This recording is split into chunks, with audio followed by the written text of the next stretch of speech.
Aujourd'hui, vous apprendrez l'histoire complète des 40 chapitres du livre de l'Exode, d'une manière que vous n'avez peut-être jamais vue, sans filtre et sans peluche. Restez jusqu'à la fin, et je suis sûr que quelque chose changera dans votre vie. Le soleil brûlant se reflétait sur les sables de l'Égypte, illuminant les vastes villes construites par le dur labeur des Hébreux.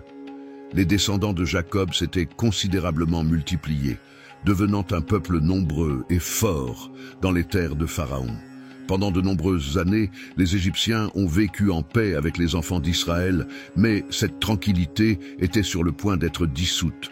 Le temps passa et un nouveau roi monta sur le trône. Il ne connaissait pas Joseph, et il ne se souciait pas non plus de ce que le peuple hébreu avait fait pour l'Égypte dans le passé. Tout ce qu'il voyait maintenant, c'était une menace croissante à l'intérieur de ses frontières.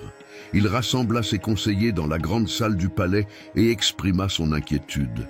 Les enfants d'Israël sont très forts et ils pourraient, en cas de guerre, s'unir aux ennemis de l'Égypte et fuir le pays. La peur se répandit parmi les Égyptiens et un plan fut élaboré. Les Hébreux ont été réduits en esclavage, forcés de travailler sans relâche, de porter des pierres, de façonner des briques et de construire des villes pour Pharaon, comme Pithom et Ramsès. La vie est devenue amère et oppressante.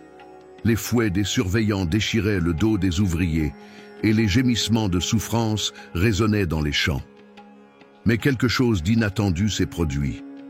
Plus ils étaient opprimés, plus ils se multipliaient. L'espoir d'Israël semblait inébranlable, ce qui rendit Pharaon encore plus furieux. La cruauté du roi ne connaissait pas de limite. Voyant que le peuple hébreu continuait à grandir, il ordonna aux sages-femmes Shifra et Pua de tuer tous les garçons hébreux dès leur naissance, ne permettant qu'aux filles de survivre. Mais ces femmes craignaient Dieu plus que le roi d'Égypte. Ils ont désobéi à l'ordre et ont préservé la vie des nouveau-nés. Quand Pharaon s'aperçut que les garçons étaient encore en vie, il demanda des comptes aux sages-femmes. Ils répondirent astucieusement que les femmes hébraïques étaient fortes et qu'elles accouchaient avant même d'arriver. Le roi, furieux, décréta un ordre encore plus cruel.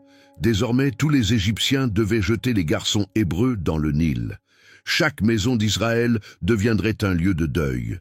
Le fleuve, symbole de vie et de prospérité, est devenu un tombeau pour les innocents.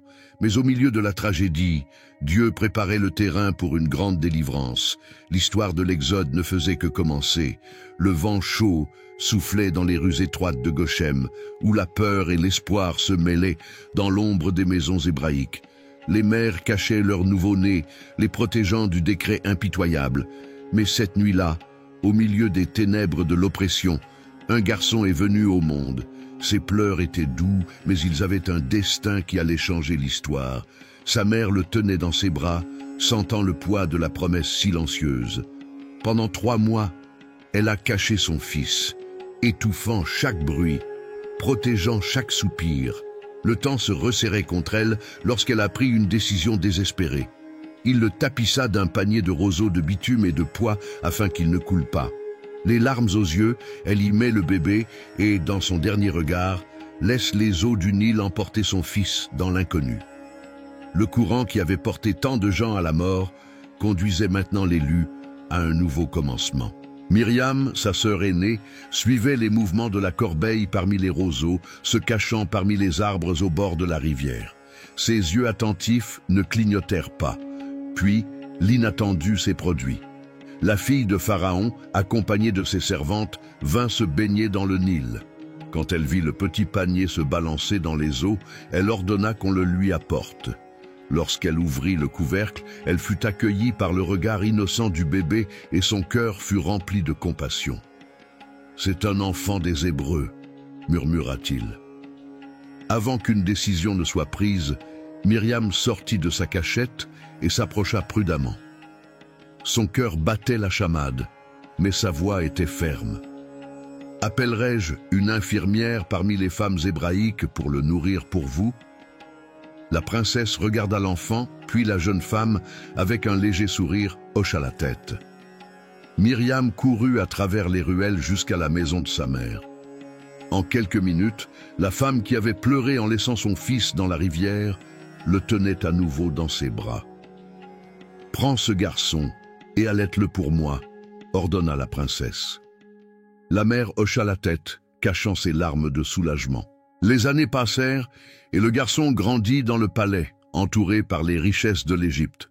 Son nom a été choisi par la fille de Pharaon, Moïse, parce que je l'ai sorti des eaux. Il a été instruit dans les voies des Égyptiens, a appris l'art de la guerre, l'écriture et les traditions du royaume. Mais quelque chose en lui l'inquiétait. Son sang, son histoire, son vrai peuple ne pouvaient pas s'effacer. Un jour, alors qu'il se promenait dans le pays où travaillaient les Hébreux, il vit un surveillant égyptien battre brutalement ses frères. Le sang bouillait dans ses veines. Il regarda autour de lui, s'assurant que personne ne le regardait, puis, dans un moment de fureur et de justice, il frappa l'Égyptien et enfouit son corps dans le sable. Il pensait que personne ne l'avait vu, mais le lendemain, comme il essayait de mettre fin à une querelle entre deux Hébreux, l'un d'eux lui lança un regard perçant et lui dit « Qui t'a fait juger sur nous? Avez-vous l'intention de me tuer comme vous avez tué l'Égyptien ?» La peur lui parcourait le dos. La nouvelle s'était répandue et il ne fallut pas longtemps pour qu'elle parvienne aux oreilles de Pharaon. Or Moïse était un homme destiné à la mort. N'ayant pas le choix, il s'enfuit, courut à travers le désert jusqu'à ce qu'il atteigne le pays de Madian. Épuisé, il s'assit près d'un puits. Pendant qu'il se reposait, il vit des jeunes femmes s'approcher pour abreuver son troupeau. Elles étaient les filles de Jéthro, prêtre de Madian. Mais avant qu'il n'ait pu terminer, un groupe de bergers les a chassés. Moïse se leva. Son instinct de justice palpitait une fois de plus. Avec courage, elle affronte les hommes et aide les jeunes femmes à donner de l'eau à leurs animaux. Lorsqu'ils sont rentrés plus tôt que d'habitude, leur père, Jéthro, leur a demandé « Pourquoi êtes-vous revenus si vite ?» Ils ont parlé de l'étranger qui les avait aidés. Jéthro, intrigué, l'envoya chercher. Moïse fut reçu avec hospitalité et, avec le temps, trouva un nouveau foyer parmi eux. Il épousa Séphora, l'une des filles de Jéthro, et devint berger. Les années passèrent et la voix de l'Égypte semblait lointaine, mais dans son âme, quelque chose l'appelait, quelque chose qu'il ne comprenait pas encore. Pendant ce temps, dans une autre partie du monde, les gémissements des Hébreux s'élevaient vers les cieux. Dieu entendit le cri de son peuple, et l'heure de la délivrance approchait. Le soleil brûlait sur les collines de Madian.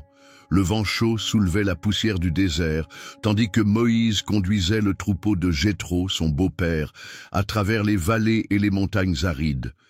Ses pieds connaissaient déjà ces sentiers. Des années s'étaient écoulées depuis qu'il avait fui l'Égypte. Le poids de la culpabilité et de la fuite semblait s'être dissous dans la simple routine d'un pasteur. Mais ce jour-là, quelque chose était sur le point de se produire, quelque chose qui allait changer sa vie pour toujours. Comme il conduisait les brebis hors du désert, il arriva au mont Horeb, la montagne de Dieu. Le silence y régnait. Le vent soufflait lentement et le monde semblait endormi. Mais ensuite, Moïse a vu quelque chose qui l'a fait s'arrêter. Ses yeux s'écarquillèrent. Au milieu du paysage aride, un buisson brûlait. Le feu crépitait vivement, mais quelque chose n'allait pas. La brousse n'a pas été consumée. Les flammes dansaient autour des branches, mais les feuilles restaient intactes. C'était impossible. C'était surnaturel. Le cœur de Moïse battit fort. Ses pieds hésitèrent. Il plissa les yeux, essayant de comprendre ce qu'il voyait. Puis il murmura en lui-même « J'irai là-bas pour voir cette grande merveille, car le buisson ne brûle pas. » Alors qu'il faisait son premier pas vers le feu, une voix résonna au milieu des flammes. Une voix qui ne venait pas d'un homme, une voix qui faisait trembler la terre. « Moïse, Moïse !» Il s'arrêta, sentant le sang couler de son visage. Le son de son nom provenant du feu fit battre son cœur. Son souffle se bloqua dans sa gorge. Tremblant, il répondit « Me voici !»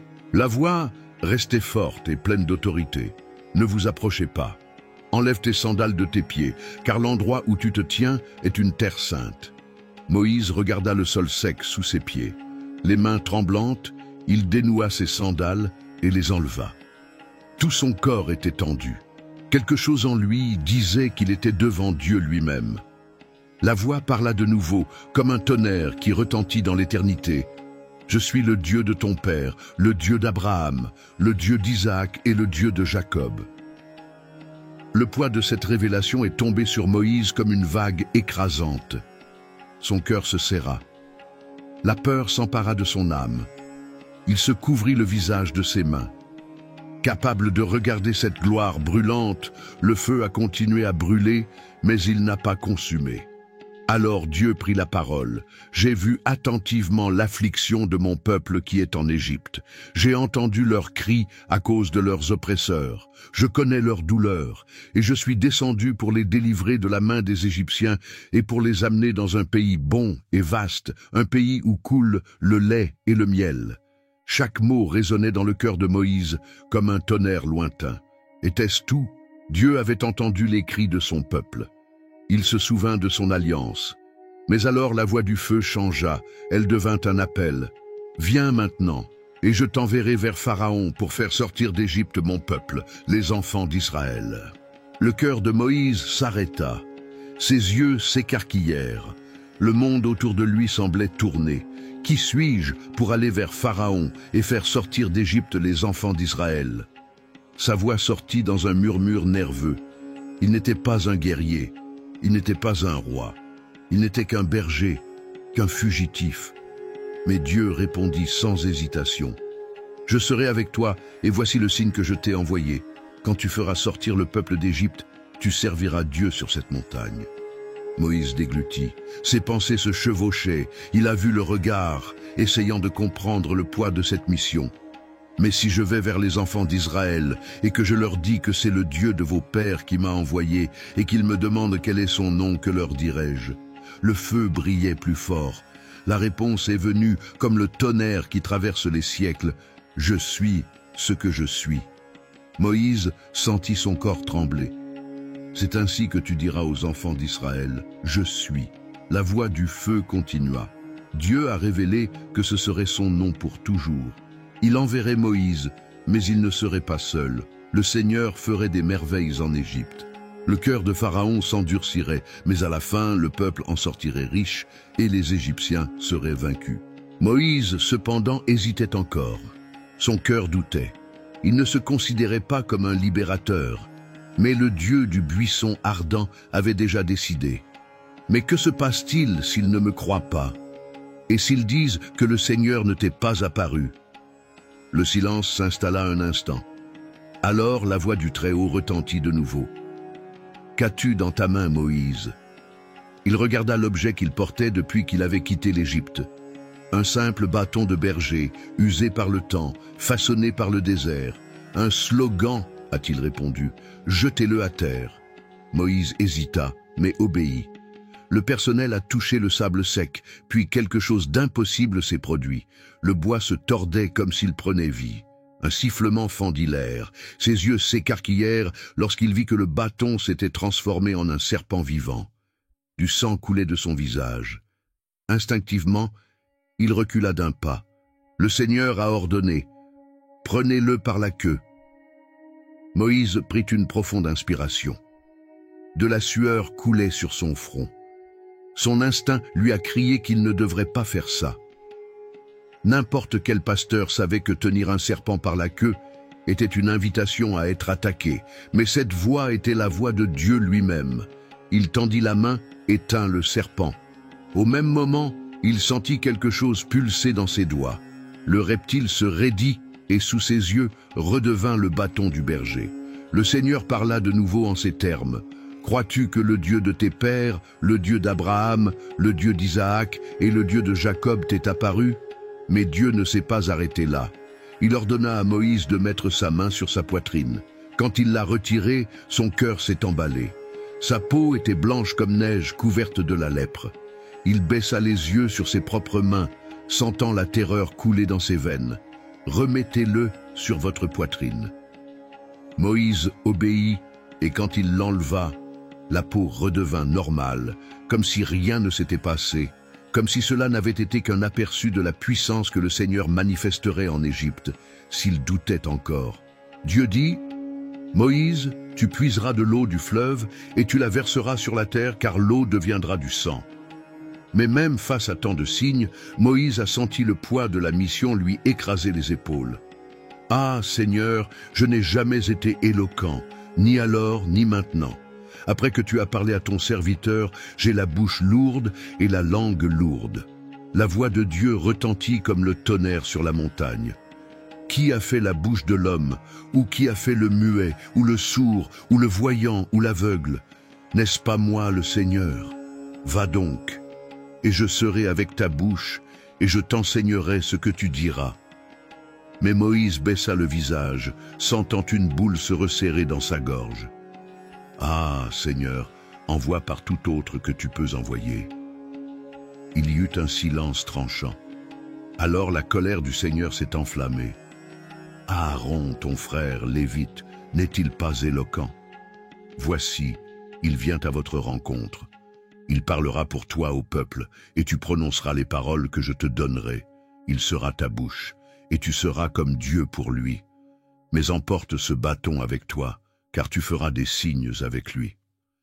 Moïse savait qu'il n'y avait pas de retour en arrière. Il prit congé de Jéthro, et avec sa femme Séphora et leurs enfants, il partit pour l'Égypte. Chaque pas dans le sable du désert le ramenait à l'endroit qu'il avait laissé derrière lui il y a tant d'années. Le soleil commençait à se coucher quand lui et sa famille décidèrent de se reposer dans une auberge au bord de la route. L'environnement était simple, mais il servait d'abri aux voyageurs qui traversaient cette terre impitoyable. Séphora arrangea ses enfants pendant que Moïse essayait de trouver un peu de repos. C'est alors que quelque chose d'inexplicable s'est produit. Un froid vif traversait l'air sec. Soudain, une puissante présence emplit la pièce. Moïse sentit une force invisible descendre sur lui, comme si quelque chose essayait de lui couper le souffle. Son corps est devenu rigide, le poids d'une main invisible le jeta au sol. Ses yeux s'écarquillèrent de terreur. C'était le Seigneur. Mais pourquoi? Que se passait-il? Moïse, l'homme choisi pour délivrer Israël, se trouvait maintenant au bord de la mort, incapable de bouger ou même de comprendre pourquoi.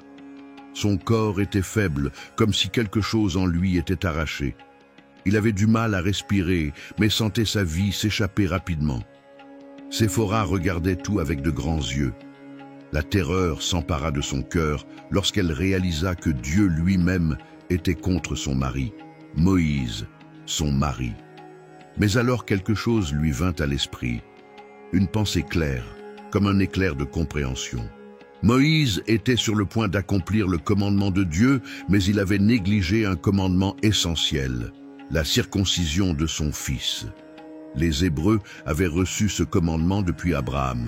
La circoncision était le signe de l'alliance entre Dieu et son peuple. Mais Moïse, celui qui devait être le chef des enfants d'Israël, n'avait pas encore accompli ce signe sur son propre fils. Il ne pouvait pas diriger le peuple de Dieu sans être d'abord dans une obéissance totale. Zipporah n'hésita pas.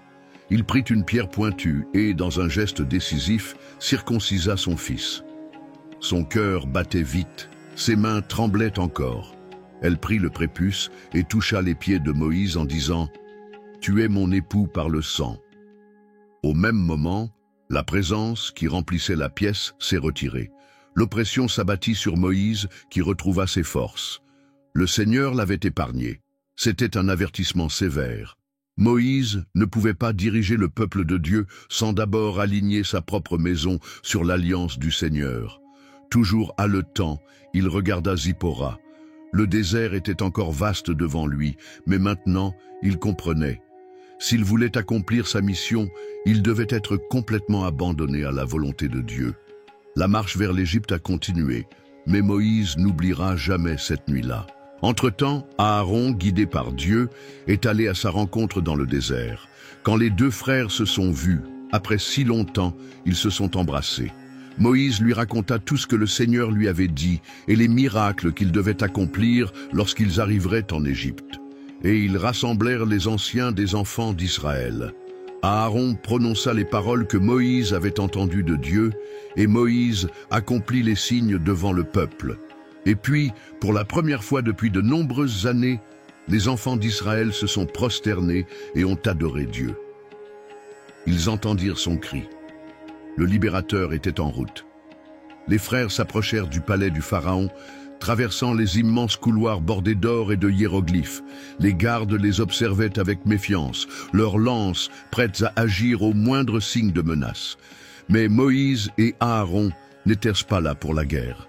Ils étaient là pour délivrer un message qui ne venait pas d'eux, mais de Dieu lui-même.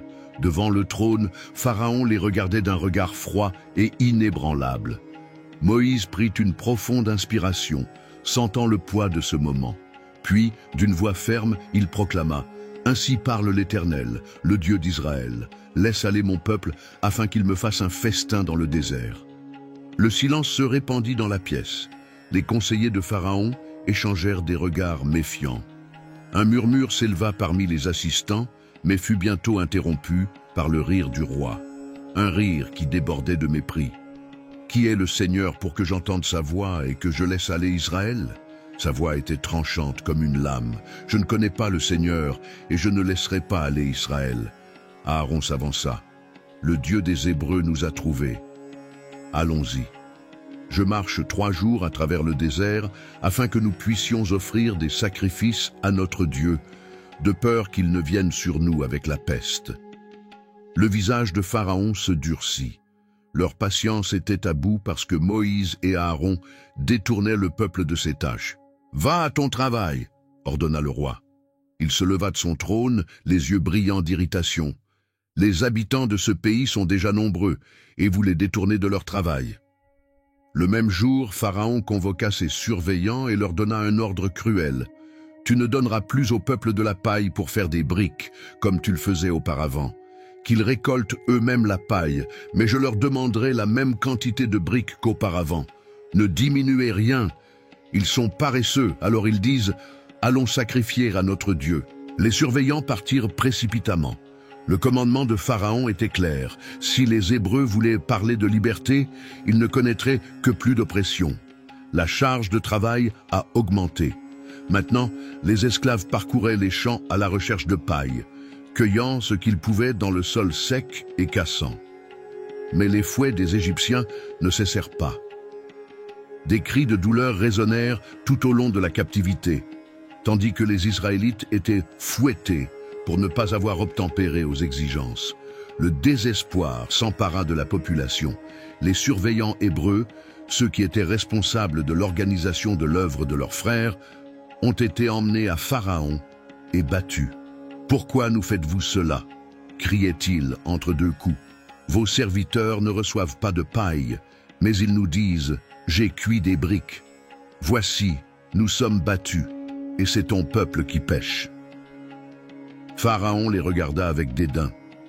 Paresseux, c'est ce qu'ils sont. C'est pourquoi ils disent « Allons et sacrifions au Seigneur. » Maintenant, allez-y, travaillez. On ne vous donnera pas de paille, mais ce sera à votre tour de livrer la même quantité de briques. Les contremaîtres quittèrent le palais, le dos encore brûlant sous les coups. Mais ce n'était pas seulement la douleur physique qu'ils supportaient, ils avaient le cœur lourd. Quand ils virent Moïse et Aaron qui les attendaient, leurs regards devinrent durs comme de la pierre. « Que le Seigneur vous regarde et vous juge, » disait-il avec amertume. « Tu nous as fait sentir le mal devant Pharaon et devant ses serviteurs en mettant une épée dans leurs mains pour nous tuer. » Moïse a ressenti l'impact de ces paroles. L'espoir qu'il portait semblait vaciller. Il s'éloigna, sentant le poids de la mission devenir insupportable. Son regard se tourna vers le ciel. « Seigneur, pourquoi as-tu affligé ce peuple? Pourquoi me l'avez-vous envoyé ?» Sa voix tremblait. « Depuis que je suis venu vers Pharaon pour parler en ton nom, il a maltraité ce peuple, et tu n'as en aucun cas délivré ton peuple. » Le silence flottait dans l'air. Mais Moïse savait que Dieu l'avait écouté et que la réponse ne tarderait pas à venir. Une réponse qui ferait trembler toute l'Égypte. Alors la voix du Seigneur retentit régulièrement et immuablement. « Tu verras maintenant ce que je vais faire à Pharaon. D'une main forte, il les laissera partir. Oui, d'une main forte, il les chassera de leur pays. » Ces paroles transpercèrent Moïse comme l'éclair. Dieu n'avait pas oublié. Dieu n'avait pas abandonné. Le plan était en cours et la puissance du Très-Haut serait révélée d'une manière que personne n'oublierait jamais. Le Seigneur a poursuivi. « Je suis le Seigneur. Je suis apparu à Abraham, à Isaac et à Jacob comme un Dieu tout-puissant, mais c'est par mon nom que le Seigneur n'était pas entièrement connu d'eux. J'ai établi mon alliance de donner le pays de Canaan, où ils habitaient comme des étrangers. Et alors j'entendis les gémissements des enfants d'Israël que les Égyptiens asservissent, et je me souvins de mon alliance. La voix de Dieu résonna comme le tonnerre sur les montagnes de Madian. Ce n'était pas seulement une promesse lointaine, c'était une certitude. Dis donc aux enfants d'Israël, « Je suis l'Éternel. Je te ferai sortir de dessous les fardeaux de l'Égypte, je te donnerai la liberté, je te délivrerai à bras étendus et avec de grandes manifestations de jugement. Je te prendrai comme mon peuple et je serai ton Dieu. Tu sais que je suis l'Éternel, ton Dieu, qui t'ai fait sortir des fardeaux de l'Égypte. » Chaque mot était comme une flamme allumée dans le cœur de Moïse. Dieu était sur le point d'agir. Il descendit vers les enfants d'Israël et répéta les paroles du Seigneur. Mais les yeux du peuple étaient baissés. Leur cœur était trop lourd pour y croire. La souffrance les avait endurcis. Ils ne voyaient plus d'espoir. Moïse les regarda, ressentant la douleur de leur incrédulité. Mais avant qu'il ne puisse dire quoi que ce soit, Dieu lui parla de nouveau. « Va, parle à Pharaon, roi d'Égypte, afin qu'il fasse sortir de leur pays les enfants d'Israël. » Le cœur de Moïse vacilla. « Seigneur, dit-il, si les enfants d'Israël ne m'ont pas entendu, comment Pharaon m'entendra-t-il? Je suis lourd sur la parole, mais Dieu n'a pas reculé. Il avait choisi Moïse, il avait choisi Aaron, et maintenant les deux frères seraient à leur voix devant le plus grand empire de la terre. » L'aube teinta le ciel égyptien de teintes dorées lorsque Moïse et Aaron se tinrent une fois de plus devant l'imposant palais de Pharaon. Les immenses colonnes, ornées de hiéroglyphes et d'images des dieux égyptiens, semblaient les regarder comme si le pays des pharaons lui-même se moquait de l'audace de ces deux hommes. Mais ils n'étaient pas seuls. Le Seigneur les avait envoyés. La salle du trône s'ouvrit devant eux et Pharaon les regarda impassiblement. Son regard était froid, plein de mépris. Moïse prit une profonde inspiration et s'avança. « Ainsi parle le Seigneur. Laisse aller mon peuple, afin qu'il me serve. » Pharaon croisa les bras. Un sourire moqueur apparut sur son visage. « Et si je ne veux pas, qui peut me forcer ?» Moïse regarda Aaron et lui fit un léger signe de la main. Sans hésiter, Aaron jeta son bâton au sol, et sous les yeux des Égyptiens, le bois se tordit et se transforma en un serpent vivant. Un murmure parcourut la salle du trône. Les conseillers du roi se regardèrent. Certains ont reculé, mais Pharaon ne bougea pas. D'un geste méprisant, il appela ses magiciens et ses sorciers, vêtus de tuniques ornées de symboles mystiques. Ils jetèrent aussi leurs bâtons à terre, et leurs bâtons se transformèrent en serpents. Le cœur de Moïse se serra. Mais quelque chose s'est passé. Le serpent d'Aaron, se déplaçant rapidement et puissamment, avala un à un les serpents des magiciens égyptiens. Le silence s'empara de la salle. Tout le monde retint son souffle. Le regard de Pharaon se rétrécit, mais endurcissant son cœur, il se retourna et se détourna sans dire un mot. L'avertissement avait été donné, mais il refusa d'écouter. Le lendemain matin, Dieu donna à Moïse un nouvel ordre. « Va vers Pharaon. Le matin, quand il sortira sur les bords du fleuve, prends dans sa main le bâton qui s'est fait serpent et dis-lui, « L'Éternel, le Dieu des Hébreux, m'a envoyé vers toi en disant, « Laisse aller mon peuple, afin qu'il me serve dans le désert. » Mais jusqu'à présent, vous n'avez pas voulu écouter. » Moïse et Aaron se rendirent au fleuve, qui était la source même de la vie de l'Égypte. Ses eaux étaient adorées comme Dieu. C'est là que Pharaon avait l'habitude de se baigner, et c'est là qu'il entendait la prochaine parole du Seigneur. Comme le roi approchait des rives du fleuve, Moïse leva son bâton et proclama « Ainsi parle l'Éternel. tu reconnaîtras à ceci que je suis l'Éternel. Voici, avec ce bâton, je frapperai les eaux du fleuve, et elles seront changées en sang. » Avant que Pharaon ne puisse agir, Aaron leva son bâton au-dessus des eaux. L'instant d'après, une profonde rougeur commença à se répandre sur la rivière. La lueur bleue du ruisseau était prise par un rouge dense. L'odeur métallique du sang emplissait l'air. Le poisson en est ressorti mort, flottant comme si une armée invisible était passée. Les prêtres égyptiens ont couru vers la rive, horrifiés. Mais Pharaon regardait avec un froncement de sourcils. Puis il fit signe à ses magiciens. Ils se concentraient, murmuraient des incantations et, avec leurs arts occultes, reproduisaient le phénomène dans de petites portions d'eau. Le roi se tourna vers Moïse et Aaron avec un regard de défi. « C'est tout ?» Sans attendre de réponse, il se retourna et entra dans le palais, sans se soucier des gens qui couraient désespérément à la recherche d'eau potable. Le lendemain matin, Moïse et Aaron se rendirent de nouveau au palais de Pharaon. L'odeur du sang flottait encore dans l'air. Pendant 7 jours, l'Égypte avait souffert de ce que les eaux du Nil se soient changées en sang, mais le cœur du roi restait endurci. Moïse leva son bâton et parla avec fermeté. « Ainsi parle l'Éternel, laisse aller mon peuple afin qu'il me serve. Si tu refuses, voici, je frapperai tout ton territoire avec des grenouilles. » Sans attendre de réponse, Aaron étendit sa main sur les eaux. Au même moment, un bruit étrange commença à résonner dans les marécages et les canaux du Nil, les lagunes et les réservoirs. Des milliers de grenouilles ont émergé, il y en avait d'innombrables. Sauter dans les rues, envahir les maisons, sauter par-dessus les lits, se répandre dans les cuisines et les fours. Toute l'Égypte a été prise face au chaos. Pharaon appela Moïse et Aaron. « Priez l'Éternel de chasser les grenouilles, et je laisserai aller le peuple, afin qu'il offre des sacrifices. » Moïse hocha la tête. « Dis-moi quand tu veux que je prie le Seigneur pour toi. »« Pour demain, » répondit le roi. « Il en sera comme tu l'as dit, afin que tu saches qu'il n'y en a point de semblable au Seigneur notre Dieu. » Le lendemain matin, les grenouilles sont mortes en masse, ont été entassées en tas, et la puanteur s'est répandue dans le pays. Mais quand Pharaon vit que la détresse était passée, il endurcit son cœur et s'en retourna. Puis le Seigneur a donné un nouveau commandement.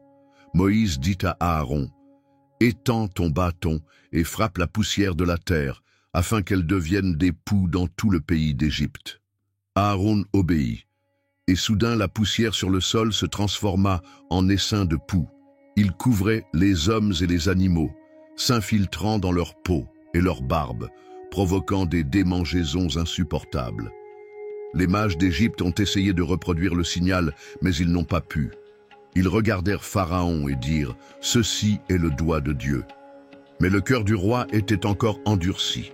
Sans avertissement, Dieu a envoyé une autre plaie. Des nuées de mouches remplissaient l'air, bourdonnant dans tous les coins de l'Égypte. Ils envahirent les maisons, couvrirent le sol, pénétrèrent dans les yeux et la bouche des Égyptiens. Mais dans le pays de Goshem, où habitaient les enfants d'Israël, on n'a pas vu une mouche. Pharaon, déjà épuisé, appela Moïse, « Va, sacrifie à ton Dieu. » Mais à l'intérieur de l'Égypte, Moïse secoua la tête. « Il n'est pas opportun pour nous de le faire. Les Égyptiens abhorrent nos sacrifices et nous ont lapidés. Nous devons aller dans le désert, 3 jours après le début du voyage, comme le Seigneur l'a commandé. » Le roi hésita, mais il répondit, « Je les laisserai aller, mais pas très loin. Priez pour moi. » Moïse cria au Seigneur, et les mouches disparurent. L'air s'éclaircit et le silence régna de nouveau. Mais comme auparavant, quand Pharaon vit que le soulagement était arrivé, il changea d'avis. Le soleil était déjà haut lorsque Moïse et Aaron se rendirent une fois de plus au palais de Pharaon. L'odeur des plaies précédentes imprégnait encore l'air. Les marques du jugement de Dieu étaient partout, mais le cœur du roi restait endurci. Devant le trône, Moïse proclama avec fermeté, « Voici ce que dit l'Éternel, le Dieu des Hébreux. Laisse aller mon peuple, afin qu'il me serve, car si tu refuses encore, voici, la main du Seigneur sera sur ton bétail qui est dans les champs, sur les chevaux, sur les ânes, sur les chameaux, sur les bœufs et sur les brebis. Il y aura un fléau très grave. » La menace résonna dans la salle, mais Pharaon ne bougea pas. Le lendemain matin, la peste s'est propagée. Le bétail égyptien commençait à tomber mort dans les champs. Les chevaux affaiblissaient, les troupeaux étaient malades, les granges, jadis pleines de vie, se taisaient. Mais à Goshem, où habitaient les enfants d'Israël, pas un seul animal n'a été touché. Des messagers se précipitèrent vers Pharaon, confirmant ce que Moïse avait dit. Mais malgré cela, le roi refusa de céder. Puis Dieu ordonna à Moïse et à Aaron de sortir les cendres du four et de les jeter au ciel devant Pharaon. Quand ils l'ont fait, la poussière s'est répandue dans l'air, et là où elle a touché, des ulcères et des plaies brûlantes. Les Égyptiens se tordaient de douleur. Même les magiciens de Pharaon, qui avaient auparavant essayé de reproduire les signes de Dieu, étaient incapables de se tenir devant Moïse, car leur propre peau était couverte de plaies. Mais une fois de plus, le cœur du roi restait endurci. Puis Dieu a envoyé un avertissement encore plus sévère. Moïse s'approcha de nouveau du trône et déclara « Voici ce que dit l'Éternel, le Dieu des Hébreux. Laisse aller mon peuple, afin qu'il me serve. Car cette fois, j'enverrai toutes mes plaies sur toi, sur tes serviteurs et sur ton peuple, afin que tu saches qu'il n'y a personne comme moi sur toute la terre. Demain, à cette heure-ci, je ferai tomber une pluie de pierres aussi terrible qu'il n'y en a pas eu en Égypte depuis son commencement jusqu'à maintenant. » L'avertissement a été donné. Ceux qui craignaient la parole du Seigneur devaient rassembler leurs serviteurs et leurs animaux dans leur maison. Mais ceux qui n'ont pas tenu compte de l'avertissement nous ont laissés exposés. Le lendemain, le ciel s'est fermé, le vent a changé, puis est venu le grondement. Des éclairs fendèrent le ciel et une pluie de pierres tombait avec fureur. La glace mélangée au feu a dévasté les champs, les arbres en deux, détruit les récoltes. Jamais auparavant l'Égypte n'avait vu quelque chose comme ça. Ce n'est qu'à Gozen, où se trouvaient les enfants d'Israël, que la tempête n'a pas touché. Pharaon, terrifié, appela Moïse et Aaron en hâte. « J'ai péché cette fois », a-t-il avoué. « Le Seigneur est juste, et moi et mon peuple, nous sommes impies. Prie le Seigneur que le tonnerre et la grêle cessent, et je te laisserai partir. » Moïse sortit du palais et étendit les mains vers le ciel. Le tonnerre cessa, la grêle cessa, et le temps s'empara du terrain vague. Dès qu'il vit la scène, Pharaon endurcit de nouveau son cœur. Il ne voulait pas laisser Israël partir. La guerre entre Dieu et le roi d'Égypte était à son apogée. À chaque refus de Pharaon, la main du Seigneur devenait encore plus lourde, mais il ne cédait pas. Alors l'Éternel parla à Moïse. « Va vers Pharaon, car j'ai endurci son cœur et celui de ses serviteurs, afin que je manifeste mes miracles parmi eux, que tu racontes à tes fils et aux fils de tes fils les grandes choses que j'ai faites en Égypte, et que tu saches que je suis l'Éternel. » Moïse et Aaron entrèrent de nouveau dans le palais. Le roi était assis sur son trône, les yeux sombres, comme si rien ne pouvait le plier. Moïse parla sans hésiter. « Ainsi parle le Seigneur, le Dieu des Hébreux. Jusqu'à quand refuseras-tu de t'humilier devant moi? Laisse aller mon peuple, afin qu'il me serve. Car si tu refuses, demain j'enverrai des sauterelles sur ton territoire. Ils couvriront la terre et dévoreront tout ce qui reste des récoltes que la grêle n'a pas détruites. Ils rempliront tes maisons, les maisons de tes serviteurs et les maisons de toute l'Égypte. Ce sera quelque chose comme jamais auparavant. » Cela dit, il se retourna et partit. Pour la première fois, les conseillers de Pharaon commencèrent à vaciller. Ils regardèrent le roi et lui murmurèrent « Jusqu'à quand cet homme sera-t-il un piège pour nous? Laisse aller les Hébreux, afin qu'ils servent le Seigneur, ton Dieu. Ne savez-vous pas encore que l'Égypte est ruinée? » Pharaon serra les poings. Son visage était tendu. Finalement, il rappela Moïse et Aaron. « Allez, servez le Seigneur, votre Dieu. » Mais qui sont les qui? Moïse répondit avec fermeté, « Nous irons avec nos jeunes gens et avec nos vieillards, avec nos fils et nos filles, avec nos brebis et nos bestiaux, car c'est une fête pour l'Éternel. » Les yeux de Pharaon brillaient de colère. « Il n'y a pas que les hommes qui peuvent y aller. Servez le Seigneur, car c'est ce que vous voulez. » Et, d'un geste de la main, il ordonna qu'on les expulsât de sa présence. Alors Dieu dit à Moïse, « Étends ta main sur le pays d'Égypte, et des sauterelles viendront couvrir toute la terre. » Moïse leva son bâton, et un vent chaud commença à souffler de l'est. Il a soufflé toute la journée et toute la nuit. Le matin venu, le ciel était sombre. Des millions de sauterelles au-dessus de l'Égypte, comme une nuée vivante. Ils dévoraient tout. Les dernières feuilles vertes ont disparu. Ce qui restait des plantations fut consumé en quelques instants. Il n'y avait plus rien, pas un arbre, pas une branche verte.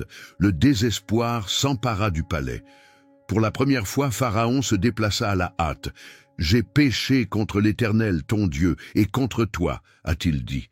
Maintenant je te prie cette fois, et je prie le Seigneur ton Dieu de m'ôter cette mort. » Moïse sortit et pria, et alors le Seigneur envoya un vent fort de l'ouest qui emporta les sauterelles jusqu'à la mer Rouge, où elles furent jetées dans les eaux.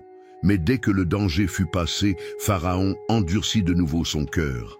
Sans avertissement, Dieu a ordonné à Moïse, « Étends ta main vers le ciel, et tu verras des ténèbres sur le pays d'Égypte, des ténèbres qui peuvent être touchées. » Moïse leva la main, et aussitôt une épaisse obscurité couvrit toute l'Égypte. Le soleil a disparu pendant 3 jours. La nuit régnait en maître. Les gens ne pouvaient pas voir un pied devant leurs yeux. Personne n'a quitté sa maison. Mais à Gozen, où habitaient les enfants d'Israël, il y avait de la lumière. Pharaon, brisé par les ténèbres, appela de nouveau Moïse. « Va, sers l'Éternel, ne laisse que tes brebis et tes troupeaux. Vos enfants peuvent vous accompagner. » Moïse répondit, « Aucun clou ne sera laissé derrière. Nous prendrons nos troupeaux, parce que nous prendrons d'eux pour servir le Seigneur. » Pharaon, pris d'une rage aveugle, serra les dents. « Éloignez-moi. Prends garde de ne plus jamais revoir ma face, car le jour où tu verras ma face, tu mourras. » Moïse, sans crainte, regarda le roi droit dans les yeux. « Vous l'avez bien dit. Je ne reverrai plus jamais ton visage. » Puis il s'est retourné et est parti. Mais Pharaon ne savait pas que le pire fléau était encore à venir, et quand il arriverait, il n'y aurait pas de retour en arrière. Moïse, cependant, savait que la fin était proche. Dieu lui avait parlé, et maintenant il se promenait dans le palais pour la dernière fois.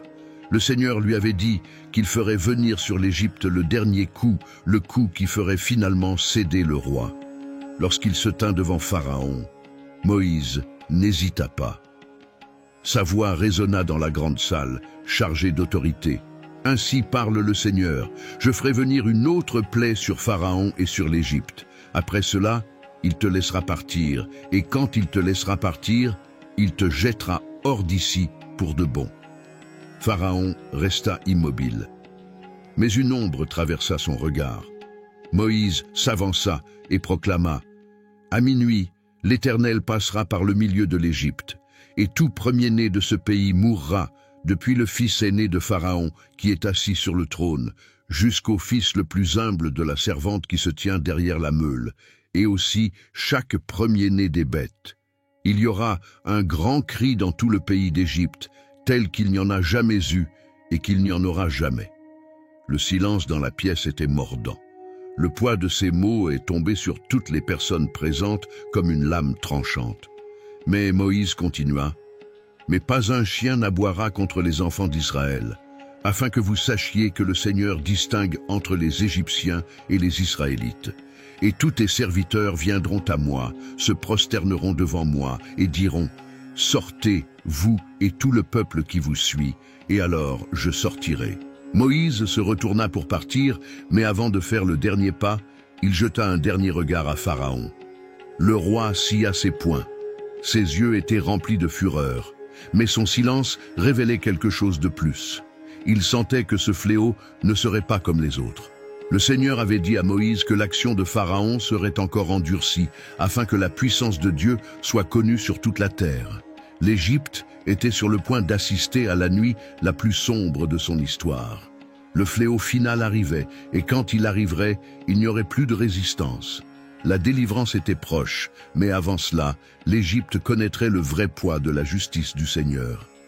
Moïse convoqua les anciens d'Israël et leur dit « Ce mois sera pour vous le principal des mois. » Moïse annonça « Ce jour-là, chaque famille prendra un agneau mâle d'1 an. Le jour où le soir tombera, l'agneau sera immolé avec le sang. Les poteaux et les linteaux des portes de vos maisons seront oints de sang, de pain sans levain et d'herbes amères. » Les hommes écoutaient en silence. Moïse continua « Mange les reins sains, des sandales aux pieds et un bâton à la main. Mangez-le à la hâte. C'est la Pâque de l'Éternel, parce que cette nuit-là, l'Éternel passera par l'Égypte et frappera tous les premiers-nés, depuis le fils de Pharaon jusqu'au fils du prisonnier. Mais là où il verra le sang, il passera, et la peste n'atteindra pas ta maison. » Le temps était compté. Chaque famille s'empressa de préparer l'agneau. L'odeur de la viande rôtie se répandait dans les ruelles de Goshen, tandis que des mains avides passaient le sang sur les portes. Le soir, il s'avança dans le palais. Pharaon dormait sans se douter que son règne était sur le point d'être entaché par le deuil. À minuit, le silence a été rompu. Une présence parcourait l'Égypte invisible mais irrésistible. D'une maison sortit un cri, puis un autre. En quelques instants, le tollé se répandit dans tout le pays. Les mères pleuraient sur leurs enfants morts. Toute l'Égypte était en larmes, du palais aux prisons. Aucune maison n'a été épargnée. Même le premier-né de Pharaon gisait sans vie. Pharaon se leva de son lit, le cœur rempli d'une terreur qu'il n'avait jamais ressentie. Il envoya chercher Moïse et Aaron. Et sa voix, autrefois si hautaine, tremblait maintenant. « Lève-toi, sors du milieu de mon peuple, toi et les enfants d'Israël, et servez le Seigneur comme vous l'avez dit. Enlève tes troupeaux, tes enfants, et bénis-moi aussi toute l'Égypte. » Il voulait qu'Israël parte. Le peuple courut aux maisons des Hébreux, apportant de l'or et de l'argent. Il voulait qu'ils partent rapidement. Cette même nuit, les enfants d'Israël s'en allèrent, hommes, femmes, enfants, emportant avec eux les dépouilles de l'Égypte. Plus de 600 000 hommes, sans compter les femmes et les enfants, sont partis en toute hâte. Il n'y avait pas de temps pour que la pâte des pains lève, mais cela n'avait pas d'importance. L'esclavage était fini. La promesse faite à Abraham et à Jacob commençait à s'accomplir. Cette nuit-là, la Pâque est née, et ce jour-là restera gravé dans les mémoires de toutes les générations. Le Seigneur avait délivré son peuple. L'aube était encore suspendue sur l'Égypte lorsque les enfants d'Israël partirent. Les rues étaient silencieuses, les maisons égyptiennes plongées dans le deuil. Les gens marchaient au milieu des ténèbres, mais leur cœur brûlait d'une certitude, ils étaient libres. Moïse est allé de l'avant, menant la foule. Le Seigneur lui avait parlé de nouveau, ordonnant que tous les premiers-nés d'Israël soient consacrés à Dieu, tant des hommes que des bêtes. Ce qui avait été épargné cette nuit-là devait maintenant être mis à part en l'honneur du Seigneur. Chaque pas les éloignait de la terre de l'esclavage. Ils portaient leurs enfants, tiraient les troupeaux, emportaient avec les dépouilles des Égyptiens, mais ils ne marchaient pas seuls. Moïse emportait les os de Joseph avec lui. Le patriarche était mort des siècles plus tôt, mais avant de partir, il avait fait jurer à ses frères que lorsque Dieu les délivrerait, ils emmèneraient ses restes en terre promise. Maintenant, cette promesse était en train de se réaliser. L'Éternel les conduisit, mais il ne les conduisit pas par le chemin le plus court, qui passait par le pays des Philistins. Il savait que s'il faisait face à la guerre si tôt, il pourrait abandonner et retourner en Égypte. Au lieu de cela, il les conduisit à travers le désert en direction de la mer Rouge. Et puis, quelque chose d'extraordinaire s'est produit. Au crépuscule, une colonne de nuages apparut dans le ciel, majestueuse et imposante. Il planait au-dessus des gens pendant la journée, le nuage avançant devant eux en cours de route. Mais à la tombée de la nuit, quelque chose d'encore plus impressionnant s'est produit. Le nuage s'est transformé en une colonne de feu, illuminant le désert, leur donnant lumière et sécurité. Peu importait l'obscurité, peu importait l'inconnu, Dieu était avec eux à chaque étape du chemin. Les enfants d'Israël s'éloignèrent de plus en plus de l'Égypte et se rapprochèrent de la promesse. Le Seigneur conduisait son peuple et le voyage vers la terre promise venait de commencer. Le Seigneur dit à Moïse, « Dis aux enfants d'Israël de revenir camper près de la mer, devant Piroth, entre Migdol et la mer. Pharaon pensera qu'ils errent sans but et que le désert les a enfermés. » Les Hébreux dressèrent leurs tentes sur les rives de la mer Rouge, mais de l'autre côté, au cœur de l'Égypte, Pharaon était agité. Les lamentations de son peuple résonnaient encore dans les rues, mais quelque chose en lui brûlait de fureur, parce que nous lâchions Israël partir. Il regarda ses officiers. C'étaient nos serviteurs. Qui va faire notre travail maintenant? Sans hésiter, il ordonna le rassemblement de son armée. 600 des meilleurs chars de guerre ont été préparés, avec leurs chevaliers et leurs guerriers. Pharaon, monté sur son char royal, menait sa troupe, déterminé à ramener les Hébreux ou à les détruire dans le désert. Le rugissement des chevaux et le cliquetis des roues fendant le sable résonnaient dans le désert. L'armée égyptienne avançait rapidement et le sol tremblait sous le poids de la poursuite. Dans le camp hébreu, les premiers à voir la poussière à l'horizon poussèrent un cri d'avertissement. La peur s'est répandue comme une traînée de poudre parmi la population. Ils regardèrent en arrière et virent l'armée de Pharaon s'approcher. Le désespoir s'empara de lui. Ils étaient piégés. Devant lui, la mer Rouge s'étendait comme un mur impossible à franchir. Derrière, la mort arrivait rapidement dans des chars et des chevaux de guerre. Les enfants d'Israël crièrent à Moïse, « Est-ce faute de sépulcres en Égypte que tu nous as fait mourir dans le désert? Ne vous avons-nous pas dit de nous laisser tranquilles?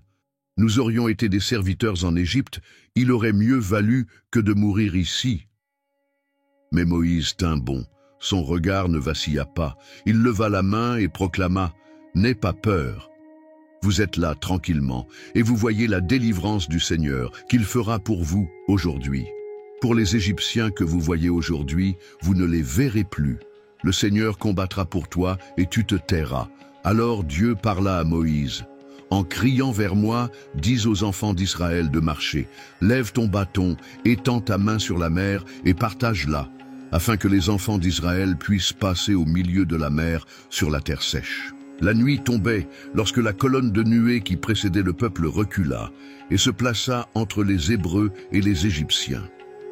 Pour les enfants d'Israël, la nuée brillait comme un feu, illuminant le chemin. Pour les Égyptiens, c'est devenu l'obscurité, les empêchant d'avancer. Moïse leva son bâton au-dessus des eaux. Un vent fort et impétueux souffla de l'est toute la nuit. Les eaux commencèrent à bouger, à se fendre. La mer, qui avait été jusque-là une barrière infranchissable, s'ouvrit maintenant, formant deux immenses murs d'eau avec un chemin sec au milieu. Les gens regardèrent la scène avec étonnement. Puis ils commencèrent à traverser. Enfants, vieillards, hommes et femmes, tous marchaient entre les murs d'eau guidés par la lumière du Seigneur. Lorsque le dernier Israélite posa le pied sur la terre ferme, la colonne de nuée s'éleva. Les Égyptiens ont pu le revoir. Pharaon n'hésita pas. Avec un cri de commandement, il ordonna à son armée d'entrer dans la mer par le chemin ouvert. Les chariots avançaient à toute vitesse. Mais soudain, quelque chose s'est produit. Les chevaux ont commencé à trébucher. Les roues des voitures se détachèrent. L'avancée s'est transformée en chaos. La peur s'est répandue parmi les soldats égyptiens. « Fuyons la présence d'Israël !» ont-ils crié. « L'Éternel combat pour eux contre l'Égypte. » Mais il était trop tard. De l'autre côté, Moïse leva de nouveau son bâton et le Seigneur dit « Étends ta main sur la mer, afin que les eaux reviennent sur les Égyptiens, sur leurs chars et sur leurs cavaliers. » Les eaux ont commencé à bouger. Le rugissement de la mer résonnait dans le désert. Les murs de liquide se sont effondrés sur l'armée égyptienne. Les chars, les chevaux et les soldats furent engloutis par la fureur des eaux. le soleil se leva sur un nouveau jour. Les Hébreux regardèrent en arrière et virent les corps des Égyptiens flotter sur le rivage. Aucun d'entre eux n'avait survécu. Puis, un chant s'éleva parmi le peuple, louange au Dieu qui les avait délivrés d'une main forte et d'un bras étendu. L'Égypte était derrière eux. L'esclavage n'était plus qu'un souvenir. Israël était enfin libre. Myriam, la sœur de Moïse, a dirigé les femmes dans des danses et des tambourins, célébrant la victoire. L'esclavage était derrière nous et le voyage vers la terre promise a commencé. Mais la joie a été de courte durée. 3 jours de randonnée à travers le désert les ont emmenés à un endroit appelé Mara. Le soleil brûlait leur peau, leurs pieds étaient épuisés et leur soif s'intensifiait. Lorsqu'ils ont finalement trouvé de l'eau, le soulagement s'est transformé en frustration. L'eau était amère, impossible à boire. Le peuple murmura contre Moïse. « Que boirons-nous » demandèrent-ils désespérés. Moïse a crié au Seigneur. Dieu lui a montré un arbre, et quand il a jeté la branche dans les eaux, quelque chose d'incroyable s'est produit. L'eau amère devint douce. Là, Dieu a fait une alliance avec Israël. Il leur dit que s'ils obéissaient à sa voix et suivaient ses commandements, aucune des plaies d'Égypte ne tomberait sur eux. « Je suis le Seigneur qui te guérit », a-t-il dit. Peu de temps après, ils sont arrivés à Élim, une oasis au milieu du désert, avec 12 sources d'eau et 70 palmiers. C'est là qu'ils campèrent, qu'ils se reposèrent. Mais le voyage ne faisait que commencer. Le désert allait encore prouver la foi d'Israël. Le peuple d'Israël s'éloigna d'Élim et s'avança à travers le désert du péché. Entre Élim et le Sinaï, 1 mois seulement s'était écoulé depuis qu'ils avaient quitté l'Égypte, mais la famine commença à peser sur eux. La foule murmurait contre Moïse et Aaron. « Si seulement nous étions morts en Égypte, où nous avons mangé du pain et de la viande à notre guise, dirent-ils. Moïse a écouté, mais Dieu avait déjà la réponse. J'entendrai le cri du peuple et je lui donnerai du pain du ciel. Le matin, ils en amasseront assez pour chaque jour, et le 6e jour, ils moissonneront 2 fois plus, afin de pouvoir se reposer le jour du sabbat. À l'aube, une fine couche de givre recouvrait le sol. Quand les Israélites l'ont vu, ils ont demandé « Qu'est-ce que cela ?» Moïse répondit « C'est le pain que le Seigneur te donne à manger. Chacun va collecter selon son besoin, sans le garder pour le lendemain. Certains ont essayé de le stocker, mais à l'aube, ce qu'ils avaient sauvé était plein de vers. Ce n'est que le 6e jour qu'ils pouvaient en recueillir le double, car le jour du sabbat, il n'y aurait pas de manne. Et ainsi, Dieu a soutenu son peuple dans le désert. Au crépuscule, l'écaille atterrissait dans le camp, et les gens avaient de la viande à manger. Moïse leur ordonna de garder une partie de la manne dans un récipient, en témoignage pour les générations futures, afin que cette nourriture les soutiendrait tout au long du voyage à travers le désert. Ainsi, les enfants d'Israël ont continué leur voyage, nourris directement du ciel, apprenant que leur survie ne dépendait pas de l'Égypte, mais de Dieu. Le peuple d'Israël continua son voyage à travers le désert et arriva à Réphidim. Mais ils se rendirent vite compte qu'il n'y avait pas d'eau. La chaleur était intense et la soif commençait à se resserrer. La foule murmurait contre Moïse. « Pourquoi nous as-tu fait sortir d'Égypte pour mourir de soif ici, dans le désert? Nous, nos enfants et nos troupeaux. » Moïse cria à l'Éternel. « Que ferai-je de ce peuple? Ils sont sur le point de me lapider. » Alors Dieu répondit. « Marche devant le peuple, prends avec toi des anciens d'Israël, et prends dans ta main le bâton avec lequel tu as frappé le Nil. Voici, je me tiendrai devant toi sur le rocher de l'Horeb. Frappe le rocher, et il en sortira de l'eau pour que le peuple puisse boire. » Moïse obéit d'un coup ferme, frappa le rocher, et l'eau en jaillit en abondance. Les gens se désaltérèrent, mais ce lieu s'appelait Massa et Mériba, parce qu'ils y éprouvaient le Seigneur en demandant « Le Seigneur est-il parmi nous ou non ?» Pendant ce temps, les Amalécites sont venus attaquer Israël. Moïse ordonna à Josué de choisir des hommes pour la bataille pendant qu'il montait dans la montagne, emmenant Aaron et Hur avec lui. Dans la plaine, les guerriers israélites faisaient face aux Amalécites. Au sommet de la montagne, Moïse leva les mains vers le ciel, tenant le bâton de Dieu. Chaque fois qu'il levait les mains, Israël l'emportait. Mais quand il se lassa et baissa les bras, les Amalécites s'avancèrent. Aaron et Hur, voyant la situation, prirent une pierre pour que Moïse s'assoie. Puis, ils tenèrent leurs bras de chaque côté jusqu'au coucher du soleil. Avec cela, Israël a gagné la bataille. Après la victoire, Dieu a ordonné à Moïse de l'écrire comme mémorial et de dire à Josué que les Amalécites seraient effacés de la mémoire du pays. Moïse érigea un autel et l'appela « L'Éternel est mon étendard », car l'Éternel avait combattu pour son peuple. Le voyage a continué et Israël a appris que la provision et la victoire venaient d'en haut. Alors qu'Israël campait dans le désert, Jéthro, le beau-père de Moïse et prêtre de Madian, a appris tout ce que Dieu avait fait pour délivrer son peuple d'Égypte. Il décida donc d'aller à la rencontre de Moïse, emmenant avec lui Séphora, la femme de Moïse, et ses fils, Guershon et Éliézer. Quand Jéthro arriva au camp, Moïse sortit à sa rencontre. Ils s'embrassèrent, échangèrent des salutations et entrèrent dans la tente. Moïse raconta en détail tout ce que le Seigneur avait fait en Égypte, les plaies, la traversée de la mer Rouge et comment Dieu les avait délivrés de la main de Pharaon. Jéthro était stupéfait. « Béni soit le Seigneur, dit-il, qui vous a délivrés de la main des Égyptiens. Maintenant, je sais que le Seigneur est plus grand que tous les dieux, car il a montré sa puissance sur ceux qui ont agi avec arrogance. » Jéthro offrit des sacrifices à Dieu, et Aaron, avec les anciens d'Israël, prit part au repas devant le Seigneur. Le lendemain, Jéthro regarda Moïse juger le peuple du matin jusqu'au soir.